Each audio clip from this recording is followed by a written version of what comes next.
বর্তমান আধুনিক পৃথিবীতে মানুষ যতটা না দ্রুত অ্যাডভান্সড এবং ডেভেলপড হচ্ছে, প্রযুক্তি তার থেকেও দ্রুত অ্যাডভান্সড এবং ডেভেলপড হয়ে যাচ্ছে। আপনারা কখনো কি ভেবে দেখেছেন ভবিষ্যতে আমাদের হাতে থাকা আমাদের ব্যবহৃত স্মার্টফোনগুলো কেমন হবে? দ্য স্মার্টফোন এটা আধুনিক বিজ্ঞানের এমন এক বিস্ময় যাকে অনেক মানুষের বেস্ট ফ্রেন্ড বললেও ভুল হবে না। বর্তমান আধুনিক পৃথিবীতে এমন মানুষ খুব কমই আছে যারা স্মার্টফোন ব্যবহার করেন না। সারা বিশ্ব জুড়ে যে হারে নতুন নতুন উন্নত প্রযুক্তির যে গবেষণা এবং উদ্ভাবন প্রতিযোগিতা চলছে, সেই হিসেবে এটা নিশ্চিতভাবে বলা যেতেই পারে ভবিষ্যতে আমাদের হাতে থাকা আমাদের ব্যবহৃত স্মার্টফোনও বদলে যাবে, সেই সাথে অনেক উন্নতও হবে। ভবিষ্যতে স্মার্টফোন কতটা উন্নত হবে, তাতে কি কি অ্যাডভান্সড টেকনোলজি এবং ফিচার্স থাকবে, তার কিছু ইম্পর্টেন্ট গবেষণালব্ধ তথ্য এবং চমকপ্রদ হাইপোথেটিক্যাল বর্ণনা দেওয়া হয়েছে এই ভিডিওতে। সো চলুন তাহলে ভিডিওটি শুরু করা যাক।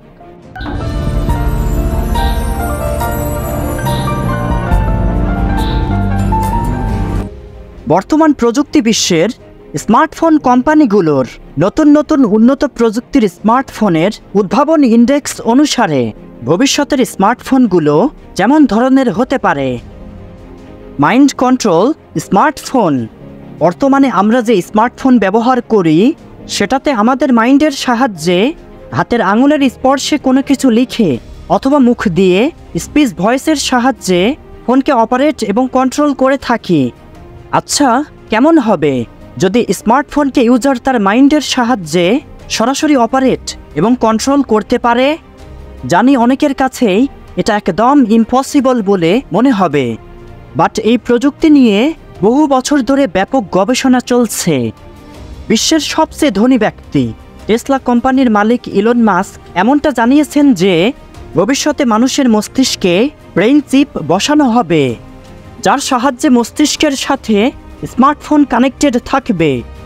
সেই ব্রেইন চিপে এমন এক সিম এবং অ্যাপ ইনস্টল করে দেওয়া হবে, এতে স্মার্টফোন ইউজারের মস্তিষ্কে উৎপন্ন বিভিন্ন থটস স্মার্টফোনেতে প্লেই হবে। উদাহরণ হিসেবে ব্রেইন চিপ এর সাথে কানেক্টেড স্মার্টফোনটি হাতে নিয়ে মনে মনে ইউটিউব, ফেসবুক অথবা অন্য যে কোনো কিছু ভাবলে সাথে সাথেই ইউজার ফোনের স্ক্রিনে সেটা দেখতে পাবে। 3D holographic smartphone. বর্তমানে আমরা যে স্মার্টফোন ব্যবহার করি এর সাহায্যে পৃথিবীর যে কোনো প্রান্তের যে কারোর সাথে সরাসরি ভিডিও কলে কথা বলা যায়। আর ভবিষ্যতে মানুষ একে অন্যের সাথে হলোগ্রাফির সাহায্যে ভিডিওতে কথাবার্তা বলবে। হলোগ্রাম হলো এমন এক উন্নত প্রযুক্তি যার অ্যাডভান্সড স্মার্ট কোডিং সিস্টেম যে কোনো ব্যক্তি বা বস্তুর সামগ্রিক চলমান অবস্থা অ্যানালাইসিস করে তার একটি রিয়েলিস্টিক 3D ইমেজ তৈরি করতে পারে, যেটা দেখে যে কারো মনে হবে যেন ভিডিওতে কথা বলা ব্যক্তিটি সশরীরে সামনেই রয়েছে। হলিউডের মতো বিশ্ববিখ্যাত ফিল্ম ইন্ডাস্ট্রির মুভিতেও হলোগ্রাম টেকনোলজির ব্যবহার দেখা যায়, যা অনেক বড় বড় ডিভাইসের সাহায্যে তৈরি করা হয়। কিন্তু মোবাইল ফোনের মতো স্মল ডিভাইসগুলোতে হলোগ্রাম তৈরি করা অনেক চ্যালেঞ্জিং বিষয়। বর্তমানে এই প্রযুক্তি নিয়ে ব্যাপক গবেষণা চলছে।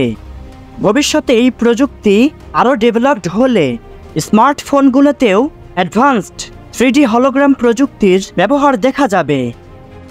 Transparent smartphone. ভবিষ্যতের স্মার্টফোনগুলো হবে স্বচ্ছ কাচের মতো, যার এপাশ থেকে ওপাশ স্পষ্ট দেখা যাবে। দেখুন, স্মার্টফোন পড়ে গিয়ে ফোনের স্ক্রিন ভেঙে যাওয়ার ভয় সব ইউজারদের মধ্যেই কাজ করে।